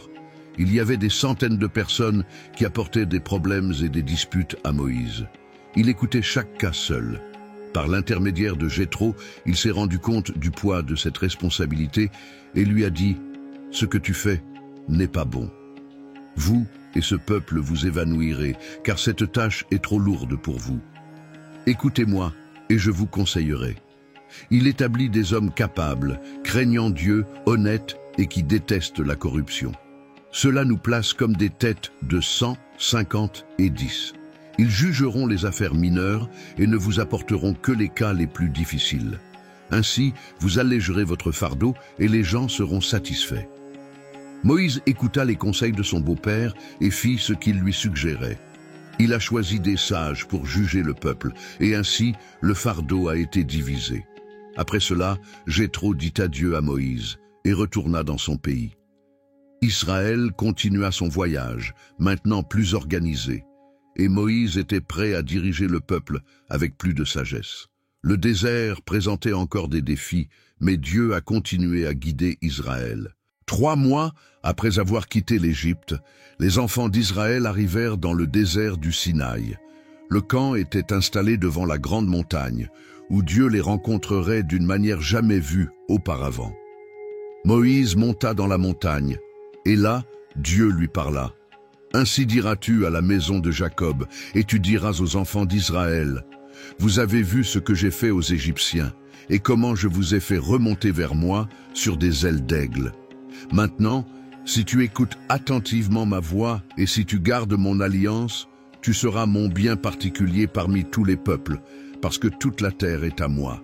Et tu seras moi, un royaume de sacrificateurs et une nation sainte. » Moïse descendit et rassembla les anciens du peuple. Quand ils entendirent les paroles du Seigneur, ils répondirent « Tout ce que le Seigneur a dit, nous le ferons. » Alors Dieu donna un ordre à Moïse « Prépare le peuple, car dans 3 jours je descendrai sur le mont Sinaï à la vue de tous. Sanctifiez-vous, lavez vos vêtements et soyez prêts. Mais personne ne touchera à la montagne, car celui qui y touchera mourra. Ce n'est que lorsque la trompette sonne qu'ils peuvent monter. Le peuple s'est purifié et a attendu le 3e jour. À l'aube, le tonnerre déchira le ciel, des éclairs illuminèrent la montagne et un épais nuage couvrit son sommet. Le son de la trompette retentissait de plus en plus fort. Le peuple tremblait de peur. Moïse conduisit les enfants d'Israël au pied de la montagne. Ils virent la montagne fumer comme une fournaise, car le Seigneur était descendu sur elle dans le feu. La terre entière tremblait. Du milieu des nuées, Dieu a appelé Moïse à monter. Il obéit. Et là, en haut, Dieu lui dit, « Descends et avertis les gens de ne pas franchir la ligne pour voir l'Éternel, de peur qu'ils ne périssent. Seul Aaron pourra monter avec toi. » Moïse descendit et transmit l'ordre au peuple. Le moment était venu. Dieu parlerait directement à Israël. Le Seigneur, qui les avait fait sortir d'Égypte d'une main puissante, allait maintenant faire une alliance avec eux. Le mont Sinaï était toujours englouti par le tonnerre et le feu. Le peuple était sur le point d'entendre la voix de Dieu lui-même. Le mont Sinaï tremblait encore. Des éclairs fendaient le ciel, le tonnerre grondait et un épais nuage recouvrait la montagne. Le son de la trompette s'intensifia. Le peuple d'Israël était rassemblé au pied de la montagne, le cœur battant, car Dieu était sur le point de parler. Puis, du milieu de la nuée et du feu, la voix du Seigneur résonna dans le désert. « Je suis l'Éternel, ton Dieu, qui t'ai fait sortir du pays d'Égypte, de la maison de servitude. » Et puis Dieu a proclamé les 10 commandements, son alliance avec Israël. « Tu n'auras pas d'autre Dieu devant moi. Tu ne te feras pas une image taillée, et tu ne te prosterneras pas devant eux. Tu ne prendras pas le nom de l'Éternel, ton Dieu, en vain. Souvenez-vous du jour du sabbat pour le sanctifier. Honorez votre père et votre mère. Tu ne tueras point. Tu ne commettras pas d'adultère. Tu ne voleras point. Tu ne porteras pas de faux témoignages contre ton prochain. Tu ne convoiteras rien de ce qui appartient à ton prochain. » La voix de Dieu fit trembler la terre. Le peuple, saisi de terreur, recula et dit à Moïse, « Parle-nous, et nous entendrons, mais que Dieu ne nous parle pas, de peur que nous ne mourions. » Moïse répondit, « N'aie pas peur. Dieu est venu pour éprouver si la peur est devant vous, afin que vous ne péchiez pas. » Malgré cela, le peuple resta à distance, tandis que Moïse s'approchait de l'épaisse nuée où se trouvait Dieu. Puis le Seigneur donna d'autres instructions, commandant à Israël de ne pas faire de dieu d'or ou d'argent, et dit que partout où son nom serait appelé, il viendrait les bénir. L'alliance entre Dieu et Israël était en place. Maintenant, les gens savaient ce que le Seigneur attendait d'eux, mais ce n'était que la première partie. Dieu avait encore beaucoup à révéler. Après avoir proclamé les 10 commandements, Dieu a continué à parler à Moïse, établissant des lois pour gouverner le peuple d'Israël. Ces lois enseigneraient à Israël à vivre dans la justice, à protéger les plus faibles et à assurer l'ordre dans la nation que Dieu formait. Dieu a commencé par établir des règles concernant les serviteurs hébreux. Si un hébreu devenait serf, il devait travailler pendant 6 ans, mais le 7e, il était libéré sans avoir à payer quoi que ce soit. S'il entrait célibataire, il partait célibataire. S'il était marié, sa femme sortirait avec lui. Mais s'il aimait son maître et sa famille et souhaitait rester, il pouvait le faire, en se faisant percer l'oreille en signe de son choix. Il y avait aussi des lois sur la violence. Quiconque tuerait intentionnellement une autre personne serait condamné à mort. Mais si le meurtre avait eu lieu involontairement, il y aurait un endroit où le coupable pourrait s'enfuir et se mettre à l'abri. Quiconque blesserait son père ou sa mère, ou même les maudirait, serait puni de mort. La même chose s'est produite avec quiconque kidnappait quelqu'un pour le vendre. Si 2 hommes se querellent et blessent l'autre, celui qui a blessé doit payer les frais du blessé jusqu'à ce qu'il soit rétabli. Si un maître blessait un serviteur et lui causait des dommages permanents, le serviteur devait être libéré en guise de compensation. Il y avait aussi une loi sur la responsabilité animale.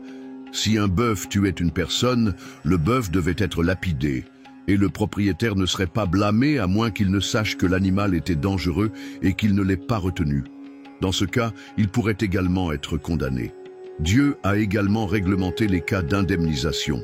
Si quelqu'un devait creuser un puits et qu'un animal y tombait, il devrait payer le propriétaire de l'animal et garder le corps de l'animal mort.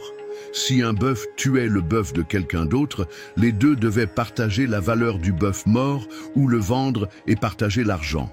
Ces lois démontraient que Dieu voulait un peuple juste, où personne ne ferait de mal à l'autre sans conséquence. Israël apprenait que servir le Seigneur ne concernait pas seulement les sacrifices et l'adoration, mais aussi une vie juste. L'alliance était en train d'être établie, et Dieu continuerait d'instruire son peuple sur la façon d'agir. Un homme qui a tué un bœuf, vendu des bœufs, s'il était pris en train de voler et qu'il était tué pendant la nuit, celui qui l'aurait tué ne serait pas coupable. Mais si cela se produisait pendant la journée, il y aurait une punition. Si quelqu'un a brûlé un champ et que le feu s'est propagé et a détruit une autre récolte, il doit indemniser le propriétaire du champ endommagé. Il en était de même si quelqu'un confiait de l'argent ou des biens à un voisin et qu'ils étaient volés. Le voleur, s'il était trouvé, devrait payer le double. Mais si le voleur n'était pas identifié, le suspect devait comparaître devant Dieu pour prouver son innocence. Si un homme séduisait une jeune vierge qui n'était pas encore fiancée, il devait payer la dot et la prendre pour épouse.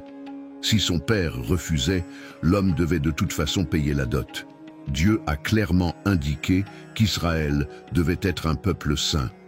Il a ordonné la peine de mort pour ceux qui pratiquaient la sorcellerie, ceux qui couchaient avec un animal et ceux qui sacrifiaient à d'autres dieux.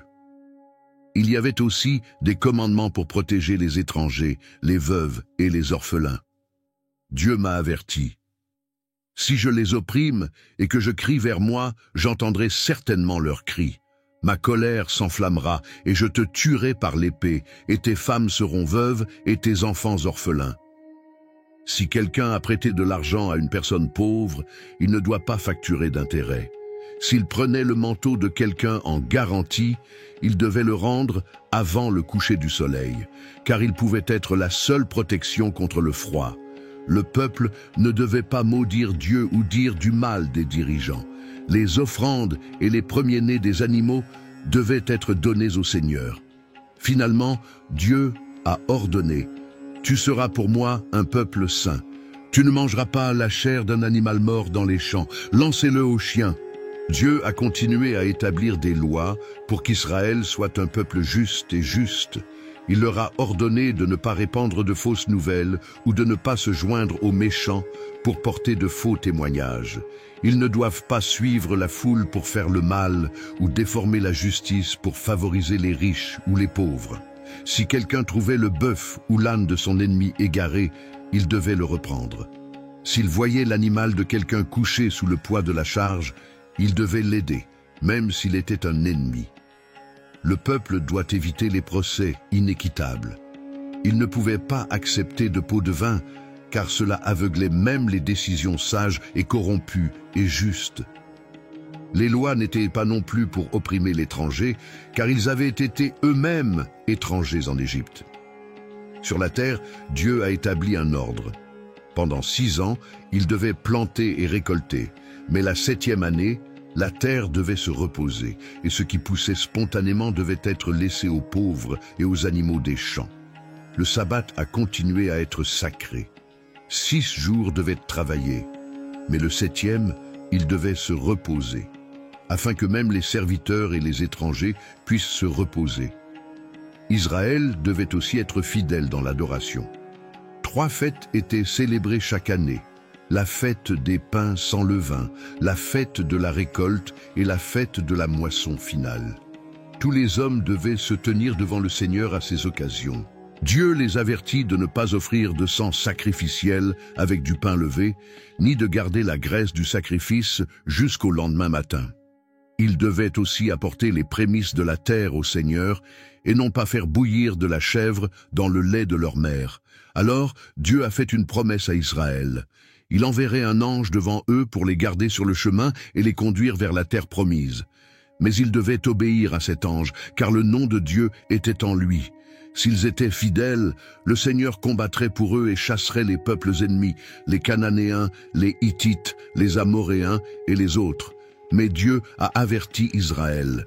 Il ne devait pas faire d'alliance avec ces peuples ni adorer leurs dieux. Toute idolâtrie devait être détruite. S'ils descendaient, Dieu bénirait leur pays, éloignerait la maladie, donnerait la longévité et ferait fuir leurs ennemis devant eux. La conquête de la terre se ferait progressivement, de sorte que le peuple lui-même grandirait et serait capable de l'habiter. Dieu a promis qu'il fixerait les frontières d'Israël de la mer Rouge à l'Euphrate. Mais il avertit: tu ne feras pas d'alliance avec eux, ni avec leurs dieux, Ils n'habiteront pas dans ton pays, de peur qu'ils ne te conduisent à pécher contre moi. » L'alliance était claire.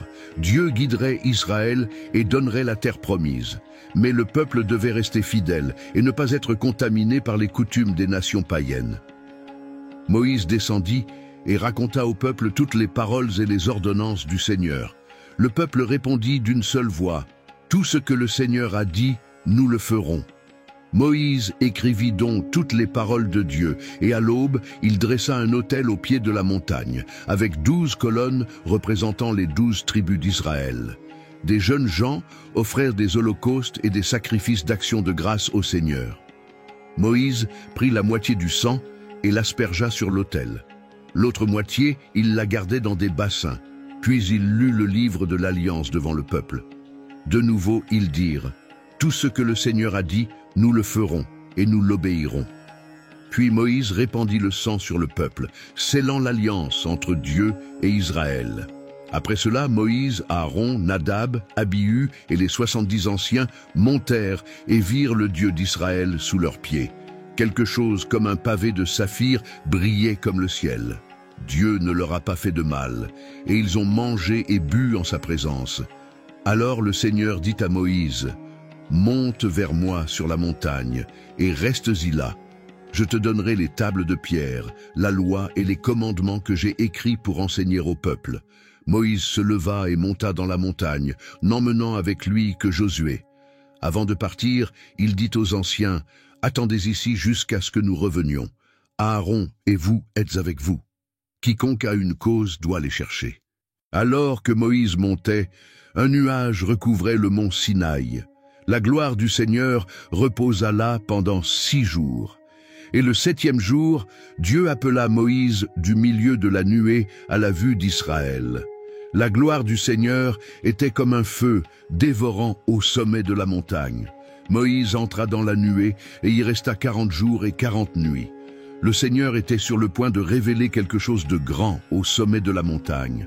Dieu lui donnerait les tables de la loi et des instructions détaillées pour la construction du tabernacle. Israël avait scellé une alliance avec Dieu, mais la grande épreuve du peuple était encore à venir. Au sommet du mont Sinaï, entouré de la gloire du Seigneur, Moïse reçut de nouvelles instructions. Dieu a ordonné, « J'ai dit aux enfants d'Israël de m'apporter une offrande. Chacun donnera selon son cœur. » Les offrandes devaient comprendre de l'or, de l'argent, du bronze, du lin fin, des peaux de bêtes, du bois d'acacia, de l'huile pour le chandelier, des épices pour l'encens et des pierres précieuses pour le pectoral et l'éphod du grand prêtre. Ensuite, Dieu a révélé le plan pour la construction du tabernacle, le lieu sacré où il se manifesterait. Tout devait être fait exactement selon le modèle qu'il montrerait à Moïse. La pièce la plus sacrée serait l'arche d'alliance. À l'intérieur de l'arche seraient placées les tables de la loi qu'il donnerait à Moïse. Dieu donnait à Israël un signe visible de sa présence. Le tabernacle serait le lieu où il habiterait au milieu du peuple, où l'alliance entre Dieu et Israël deviendrait visible et réelle. C'était un espace sacré, à l'écart du reste du camp, montrant que Dieu est saint et que son peuple doit s'approcher de lui avec révérence. À l'intérieur du tabernacle, il y aurait un endroit encore plus spécial, le Saint des Saints, où se trouverait l'arche de l'Alliance, un signe de l'alliance entre Dieu et Israël. Le tabernacle serait également le centre de culte, où les prêtres offriraient des sacrifices et intercéderaient pour le peuple. Tout y était souligné l'importance de l'obéissance, de l'adoration de Dieu et de la nécessité que la pureté spirituelle vienne à lui. Dieu enseignait à Israël que sa présence les accompagnerait à chaque étape du chemin. Le tabernacle n'était pas seulement une tente, mais le signe que le Seigneur marchait avec son peuple. Dieu a donné à Moïse des instructions détaillées sur les vêtements sacrés qui devaient être portés par Aaron et ses fils, qui serviraient comme prêtres devant le Seigneur. Ces vêtements n'étaient pas seulement des ornements, mais des symboles de l'autorité, de la sainteté et de la responsabilité que les prêtres auraient en intercédant pour le peuple. Aaron et ses fils, Nadab, Éléazar et Ithamar, furent choisis pour exercer le sacerdoce. Ils représenteraient le peuple devant Dieu, offrant des sacrifices et s'occupant du service dans le tabernacle. Dieu a ordonné que des vêtements spéciaux soient faits pour Aaron, pour la gloire et la beauté. Les fils d'Aaron portèrent des robes blanches, des ceintures et des turbans, symbolisant la pureté et le dévouement au Seigneur. Ces robes n'étaient pas seulement uniformes, mais une représentation visuelle de l'appel sacré des prêtres. Ils ne pouvaient en aucun cas entrer dans la présence de Dieu, mais ils devaient être préparés et vêtus selon le commandement divin. Par le biais du sacerdoce, Dieu a enseigné que pour se rapprocher de lui, il fallait la sainteté et l'intercession. Le grand prêtre portait sur lui les noms du peuple, lui rappelant qu'il représentait toute la nation devant Dieu. Dieu a ordonné à chaque Israélite, lorsqu'il était compté dans le recensement, de donner une offrande en rançon pour sa vie. Cette offrande était un demi-cycle d'argent et était utilisée pour l'entretien du tabernacle. Aucun riche ne donnerait plus, ni le pauvre ne donnerait moins. Cette offrande enseignait que la nation entière dépendait de la rédemption du Seigneur.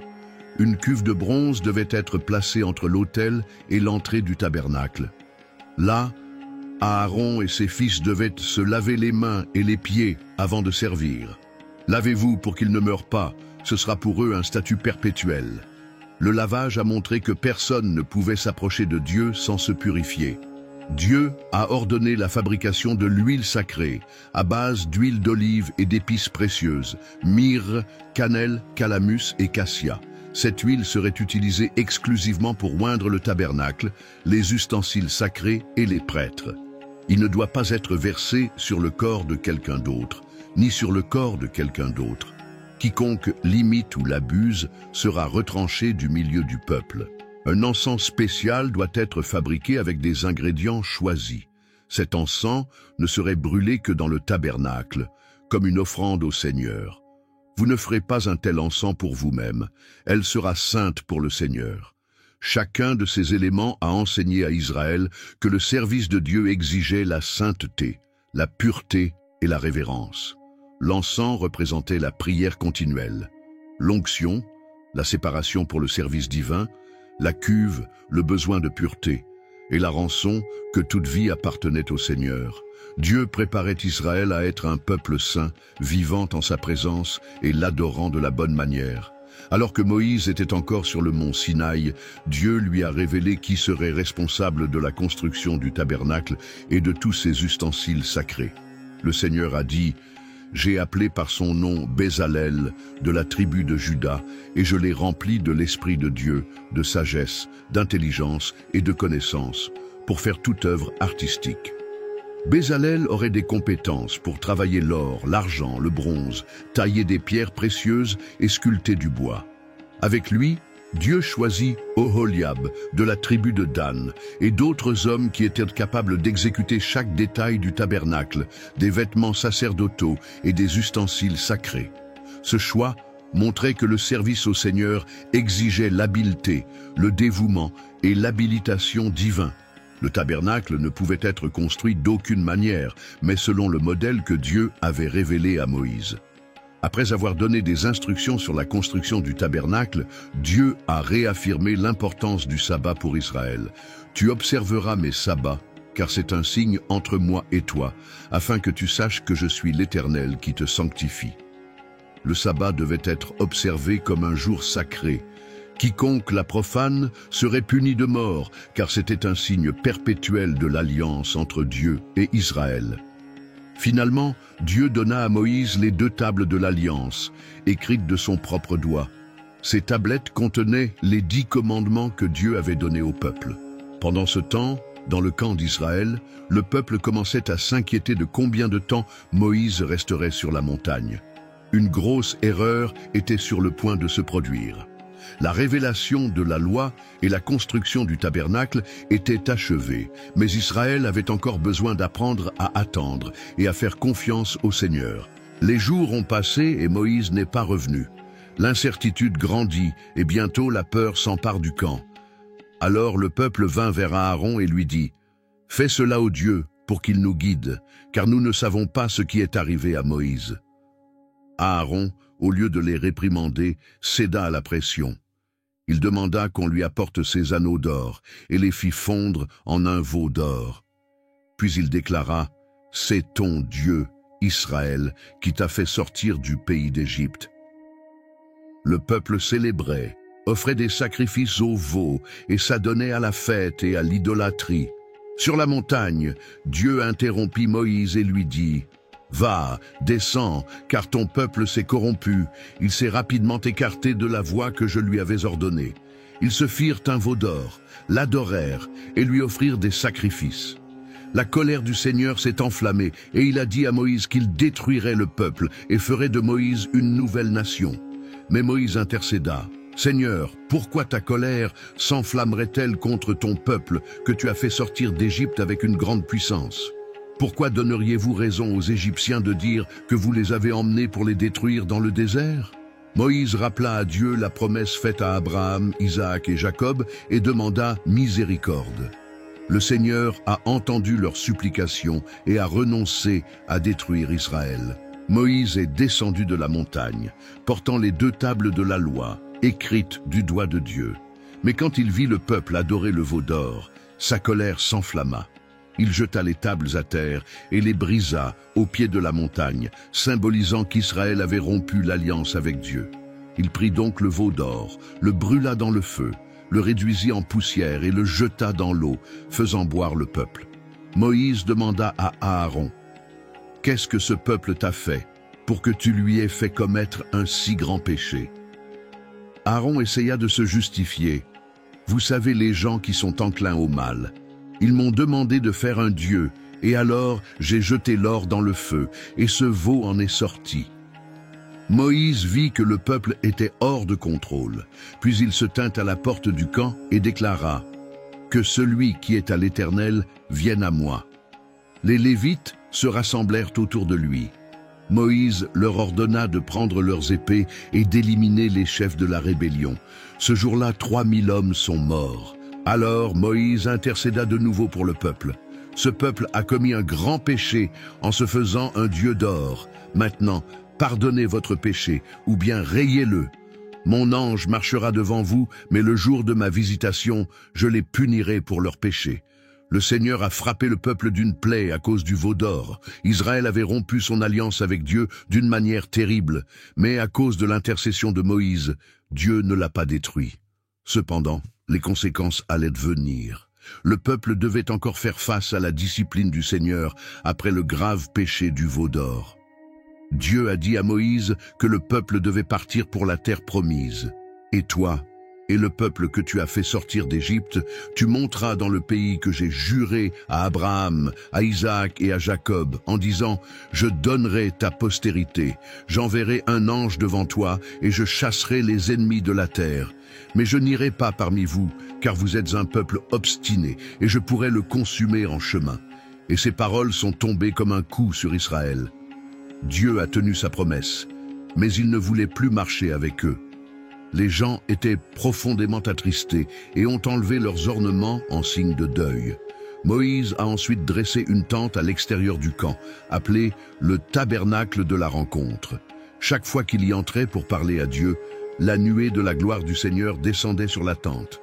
Les gens, voyant cela, se levèrent et se mirent à adorer de loin. Là, Dieu a parlé à Moïse face à face, comme un ami parle à un autre. Quand Moïse partit, Josué, son serviteur, resta dans la tente, assoiffé de plus de la présence de Dieu. Moïse n'a pas accepté de continuer sans la présence de Dieu. Puis il s'écria, « Tu m'as dit, fais monter ce peuple, mais tu ne m'as pas révélé qui tu enverras avec moi. Si j'ai trouvé grâce à tes yeux, je te supplie de me montrer tes voies. » Dieu répondit, « Ma présence t'accompagnera et je te donnerai du repos. » Moïse insista, « Si ta présence n'est pas parmi nous, ne nous fais pas sortir d'ici. Car comment sauront-ils que nous avons trouvé grâce à tes yeux si tu ne veux pas aller avec nous? Cela nous distinguera de tous les peuples de la terre. » Le Seigneur dit alors, « J'exaucerai ta demande, car tu as trouvé grâce à mes yeux et je te connais par ton nom. » Moïse osa aller plus loin et fit une demande extraordinaire. « Je t'en supplie de me montrer ta gloire. » Dieu répondit, « Je ferai passer devant toi toute ma bonté et je proclamerai mon nom. Mais le Seigneur ne pourra pas voir mon visage, car aucun homme ne peut le voir et vivre. Dieu a donc ordonné à Moïse de se tenir sur un rocher lorsque la gloire du Seigneur serait passée. Il le couvrirait de sa main et permettrait ensuite à Moïse de ne voir que son dos, mais pas son visage. Non seulement le Seigneur décida de continuer avec Israël, mais il accorda à Moïse un aperçu de sa gloire. L'alliance a été restaurée et Dieu irait de l'avant avec son peuple après avoir intercédé pour le peuple. Moïse a reçu un nouveau commandement de Dieu. Lavez 2 tables de pierre comme les premières, et j'y écrirai les paroles qui étaient sur les premières tables que vous avez brisées. Monte au mont Sinaï le matin, et que personne ne monte avec toi, Moïse. Il obéit, monta seul la montagne, prenant les nouvelles tablettes de pierre. Au sommet de la montagne, Dieu descendit sur une nuée et se révéla à Moïse. Le Seigneur Dieu, miséricordieux et miséricordieux, lent à la colère et abondant en bonté et en fidélité, garde miséricorde pour 1000 générations, qui pardonne l'iniquité, la transgression et le péché, mais n'exonère pas les coupables. En entendant cela, Moïse se prosterna dans l'adoration et s'écria « Seigneur, si j'ai maintenant trouvé grâce à tes yeux, je te supplie de venir parmi nous. Nous sommes un peuple obstiné, mais pardonne-nous notre iniquité et notre péché, et prends-les comme ton héritage. » Dieu répondit « Je fais alliance avec vous. Je ferai des merveilles qui n'ont jamais été vues sur toute la terre. Tout le peuple verra ma puissance, car je ferai pour vous de grandes choses. » Puis Dieu renouvela ses promesses et avertit Israël. « Ne fais pas d'alliance avec les peuples de la terre, de peur que tu ne te tournes vers l'idolâtrie. Détruisez les autels des faux dieux et n'adorez aucun autre dieu. Observez la fête des pains sans levain, le sabbat et les fêtes du Seigneur. Consacrez les premiers-nés à Dieu et apportez les prémices de la terre au Seigneur. » Moïse est resté 40 jours et 40 nuits sur la montagne, sans manger de pain ni boire de l'eau, tandis que Dieu écrivait les paroles de l'Alliance sur les nouvelles tables. Lorsque Moïse est descendu de la montagne avec les tables de la loi, quelque chose d'extraordinaire s'est produit. Son visage brillait de la gloire de Dieu, mais il ne l'a pas remarqué. Les gens virent son visage éblouissant et eurent peur de s'approcher. Alors Moïse les appela et leur transmit les paroles du Seigneur. Après cela, il s'est couvert le visage d'un voile et ne l'a enlevé que lorsqu'il est entré dans la présence de Dieu. L'alliance a été renouvelée. Dieu avait pardonné à Israël et réaffirmé sa présence parmi le peuple. Maintenant, le voyage vers la terre promise continuait, mais Israël savait qu'il marchait sous la gloire du Seigneur. Moïse ordonna au peuple d'apporter des offrandes volontaires pour la construction du tabernacle et de ses ustensiles. Les offrandes comprenaient de l'or, de l'argent, du bronze, des tissus fins, des pots, du bois d'acacia, de l'huile pour le chandelier, des épices pour l'encens et des pierres précieuses. Tous ceux dont le cœur bouge volontiers qu'il apporte son offrande au Seigneur. Les Israélites, avec leur richesse et leur capacité, hommes et femmes, sont venus de bon cœur, offrant des bijoux, des vêtements et des ressources. Des femmes habiles tissaient le lin et la laine, et des artisans préparaient le bois et les métaux précieux. Israël a répondu généreusement. Les offrandes étaient si nombreuses que plus tard, les artisans devaient demander aux gens de cesser d'apporter des matériaux. Le cœur d'Israël était prêt à construire un endroit pour que Dieu puisse y habiter. Le tabernacle commencerait à être érigé. Dieu avait restauré son alliance, pardonné au peuple, et maintenant il habitait parmi eux. Une fois les matériaux rassemblés, Bézalel et les artisans ont commencé à assembler le sanctuaire. Tout a été fait exactement comme Dieu l'a ordonné à Moïse sur le mont Sinaï. Une fois la structure du tabernacle achevée, Bézalel commença à fabriquer les ustensiles sacrés, comme Dieu l'avait ordonné à Moïse. Chaque pièce a été excellemment faite, montrant que tout ce qui se trouve dans le tabernacle doit refléter la sainteté et la gloire du Seigneur. L'arche de l'Alliance était faite de bois d'acacia et recouverte d'or pur, à l'intérieur comme à l'extérieur. La table de pain de proposition, en bois d'acacia et recouverte d'or pur, avait des cadres et des douelles pour le transport. Sur celui-ci seraient placés les 12 pains de proposition, représentant les 12 tribus d'Israël. Bézalel sculpta un chandelier en or pur, avec 6 bras latéraux et un tronc central, formant 7 lampes. Il était décoré de calices en forme de fleurs d'amandier, symbolisant la vie et la lumière de Dieu, qui illuminerait le tabernacle en permanence. L'autel de l'encens, fait de bois d'acacia et recouvert d'or, était utilisé pour brûler l'encens sacré devant le Seigneur, représentant les prières du peuple s'élevant comme un arôme agréable à Dieu. Les artisans préparèrent également l'huile d'onction sainte et l'encens spécial, selon les instructions que Dieu avait données. Il serait utilisé exclusivement dans le tabernacle et dans le service sacerdotal.